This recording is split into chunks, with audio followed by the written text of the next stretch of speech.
What is going on, everybody? Welcome back to the OBR YouTube channel. In this video, as always, we are going to be going over our top stocks to watch for the week of June 13th. In this video, we are going to cover the fundamental drivers, and there is a lot of them, so I'm happy you tuned into this video. Also, we're going to go over our technical analysis for this upcoming week, and also the earnings in the S&P 500. So, without any further delay, let us get right into this week's video of top stocks to watch for the week of June 13th. All right, so here we are, guys, on our calendar for this upcoming week. So as you can see, we have a lot of news, nothing on Monday. Starting off Tuesday, 8:30 a.m. Eastern Standard Time, we have PPI numbers, Producer Price Index, and that is, again, Eastern Standard Time. Wednesday, 8:30, we have core retail sales and retail sales. Also on Wednesday, we have our federal funds rate and FOMC statement at 2 p.m. So very, very big news on Wednesday at 2 p.m. Be very, very careful around those times. And then we are looking at 2:30 p.m. FOMC press conference. Nothing on Thursday. Friday, 8:45 a.m. Fed Chair Powell speaks. Well, at that point, we'll have a much clearer idea of where inflation is going, how much we're hiking interest rates. Right now, we have a 50 basis point increase expected. If anything goes higher than that due to our higher inflation numbers last week, that may be on the table. Something we need to definitely consider. But either way, we're going to go into Wednesday with an open mind. Nobody really knows what our federal funds rate is going to come out at. Again, most likely 1.5%, as you can see right here. But besides that, as you can see on screen right now, is our earnings in the S&P 500 for this upcoming week as well. Moving us over to our charts, we're going to start off with SPY. Okay, so we were in consolidation for around 10 days here, as you can see. Let's get rid of our indicators. But we did on Thursday at end of day break down from that consolidation, and Friday we had very bad inflation numbers come out. So we obviously fell quite a bit.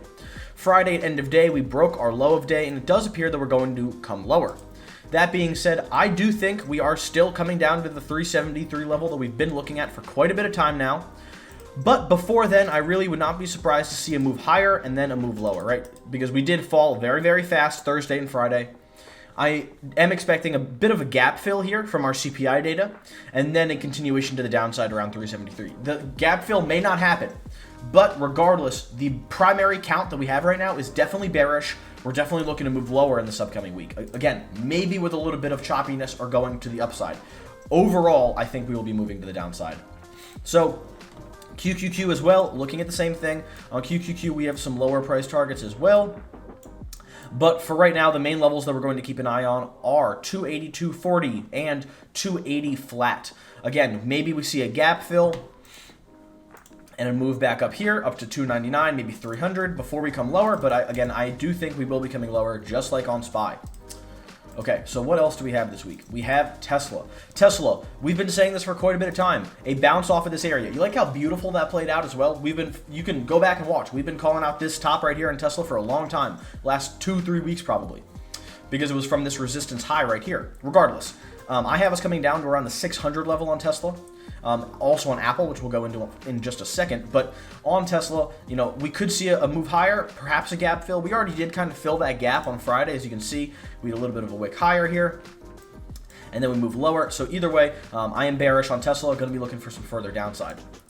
All right, Apple. Apple is the same thing. Apple's been moving a little bit faster than everything else, which is quite surprising, honestly, because usually Apple is a little bit slower. But we moved just about 6% in the last 2 days to the downside.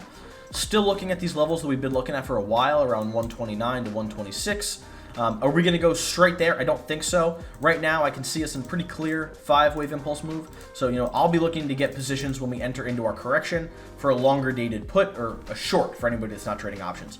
Again, gap fill is on the table at 142.65. May not happen, may happen. It would be great if it did. I'll be loading up on puts if it does. But again, definitely looking for further downside. Everything looks very, very bearish after Thursday and Friday. As you'll see, almost everything looks the same on this watch list that we have here. Exxon is a different case. We did break above our local high at 100 and also our all-time high at 104.70 and made new all-time highs. If oil continues, then Exxon will continue to follow it. This has been a trade that we've been following and tracking for weeks, so you should have been able to capitalize on these plays because we've been talking on them for a very long time. I do have oil coming up higher to around the 126 level. This is WTI, West Texas Intermediate Crude Oil Cash. But again, we may have a retracement because, as you can see, we've been rather parabolic recently. So, all healthy trends have corrections. So be on the lookout for a correction and then continuation to the upside. PITN taking out our lows. This has been something we've been looking at for a long time. Officially a $10 stock.